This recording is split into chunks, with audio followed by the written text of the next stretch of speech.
ನೋಡಿ, ಇದು ಕಾನೂನು ಪ್ರಕಾರ ಇವತ್ತು ದಿವಸ ಸರ್ಕಾರಗಳ ಕ್ರಮ ಕೈಗೊಂಡಿರ್ತವೆ.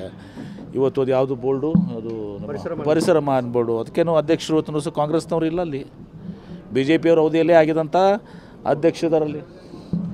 ಹೀಗಾಗಿ ಅದು ಕಾನೂನು ಯಾವುದೇ ಒಂದು ಫ್ಯಾಕ್ಟ್ರಿ, ಯತ್ನಾಳ್ ಫ್ಯಾಕ್ಟ್ರಿ ಅಂತಲ್ಲ, ಇವತ್ತು ಎಂ ಬಿ ಪಾಟೀಲ್ ಫ್ಯಾಕ್ಟ್ರಿ ಇರ್ಬೋದು, ಮತ್ತೊಬ್ಬರು ಫ್ಯಾಕ್ಟ್ರಿ ಇರ್ಬೋದು, ಕಾನೂನಾತ್ಮಕವಾಗಿ ಏನು ನಡೆದಿರ್ತದೆ ಆ ಪ್ರಕಾರ ಕ್ರಮ ಕೈಗೊಂಡಿರ್ತಾರೆ. ಅದು ಸರಿ ಇರದಿದ್ದರೆ ಅವರು ಅದನ್ನು ಪ್ರಶ್ನಿಸಬೇಕಾಗ್ತದೆ ಕೋರ್ಟ್ನಲ್ಲಿ. ಅದ್ರ ಬಗ್ಗೆ ಅವರು ಕೋರ್ಟ್ ಮೆಟ್ಲಿಗೆ ಹತ್ತಬೇಕಾಗ್ತದೆ. ನೋಡಿ, ನಾನು ಹೇಳಿದ್ದೆಲ್ಲ, ಅಧ್ಯಕ್ಷರು ನಮ್ಮವರಲ್ಲಪ್ಪ, ಅಧ್ಯಕ್ಷರು ಅಂದರೆ ಬಿ ಜೆ ಪಿ ಅವ್ರದ್ದೇ ಕೈವಾಡ ಇದೆ. ಅಧ್ಯಕ್ಷರು ಬಿ ಜೆ ಪಿ ಅವಧಿಯಾಗ ಆಗಿದ್ದು ಅಂದರೆ ಬಿ ಜೆ ಪಿಯವರು ಯತ್ನಾಳ್ ಅವ್ರ ಮೇಲೆ ಷಡ್ಯಂತ್ರ ಮಾಡಿದ್ದಾರೆ. ಬೈಲರಿಗೆ ಯಾವುದು ಪರ್ಮಿಷನ್ ತೊಗೊಂಡಿದ್ದಿಲ್ಲ, ಅಲ್ಲಿ ತನಿಖೆ ಹೋದ್ರೆ ಬೈಲರ್ ಅನುಮತಿ ನಡೆಸ್ತಾ ಇದ್ರು. ಅದೇ ತನಲ್ಲಿ ಇದೆಲ್ಲ ಕಾನೂನಾತ್ಮಕ ಸಮಸ್ಯೆಗಳು. ಇದಕ್ಕೆ ರಾಜಕೀಯವಾಗಿ ಹೀಗೆ ಮಾತಾಡಿದ್ರೆ ನಾವು ಹಿಂಗೆ ಹೇಳ್ಬೇಕಾಗ್ತದೆ. ಆಮೇಲೆ ನೋಡಿ, ಇದು ಕಾನೂನು ಪ್ರಕಾರ ಇವತ್ತು ದಿವಸ ಸರ್ಕಾರಗಳ ಕ್ರಮ ಕೈಗೊಂಡಿರ್ತವೆ.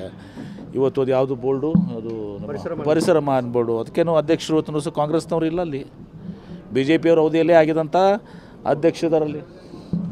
ಹೀಗಾಗಿ ಅದು ಕಾನೂನು ಯಾವುದೇ ಒಂದು ಫ್ಯಾಕ್ಟ್ರಿ, ಯತ್ನಾಳ್ ಫ್ಯಾಕ್ಟ್ರಿ ಅಂತಲ್ಲ, ಇವತ್ತು ಎಂ ಬಿ ಪಾಟೀಲ್ ಫ್ಯಾಕ್ಟ್ರಿ ಇರ್ಬೋದು, ಮತ್ತೊಬ್ಬರು ಫ್ಯಾಕ್ಟ್ರಿ ಇರ್ಬೋದು, ಕಾನೂನಾತ್ಮಕವಾಗಿ ಏನು ನಡೆದಿರ್ತದೆ ಆ ಪ್ರಕಾರ ಕ್ರಮ ಕೈಗೊಂಡಿರ್ತಾರೆ. ಅದು ಸರಿ ಇರದಿದ್ದರೆ ಅವರು ಅದನ್ನು ಪ್ರಶ್ನಿಸಬೇಕಾಗ್ತದೆ ಕೋರ್ಟ್ನಲ್ಲಿ. ಅದ್ರ ಬಗ್ಗೆ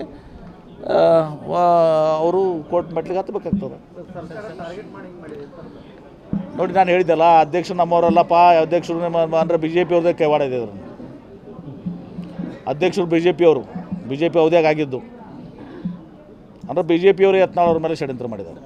ಬೈಲರಿಗೆ ಯಾವುದು ಪರ್ಮಿಷನ್ ತೊಗೊಂಡಿದ್ದಿಲ್ಲ, ಅಲ್ಲಿ ತನಿಖೆ ಹೋದ್ರೆ ಬೈಲರ್ ಅನುಮತಿ ನಡೆಸ್ತಾ ಇದ್ರು. ಅದೇ ತನಲ್ಲಿ ಇದೆಲ್ಲ ಕಾನೂನಾತ್ಮಕ ಸಮಸ್ಯೆಗಳು. ಇದಕ್ಕೆ ರಾಜಕೀಯವಾಗಿ ಹೀಗೆ ಮಾತಾಡಿದ್ರೆ ನಾವು ಹಿಂಗೆ ಹೇಳ್ಬೇಕಾಗ್ತದೆ. ಆಮೇಲೆ